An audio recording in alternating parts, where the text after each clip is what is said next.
Le bateau des 6 garçons atteint enfin l'île et ils se fracassent contre des rochers le long des côtes.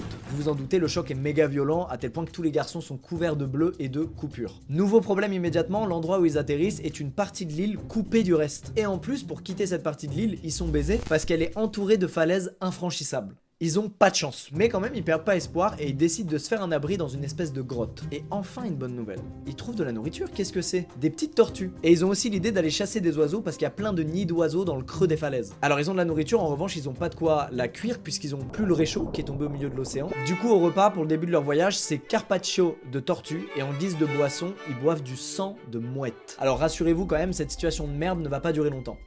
90 jours. C'est long sa mère. Le 90e jour, la situation est débloquée parce qu'ils trouvent enfin un accès praticable dans l'une des falaises. Il leur faut plus de 2 jours d'escalade et de randonnée pour atteindre le sommet de la falaise et pour redescendre ensuite et se retrouver au milieu d'un immense cratère au centre duquel se trouve une forêt. En arrivant dans cette forêt, ils aperçoivent donc des noix de coco et d'autres fruits, donc ça les régale et surtout, ils tombent sur un truc, c'est lunaire. Il y a des vieilles machettes et des couteaux qui ont été abandonnés ici. Nickel. Alors qu'est-ce que ces outils foutent là? Un siècle avant leur naufrage, l'île d'Ata était en fait habitée par une tribu, une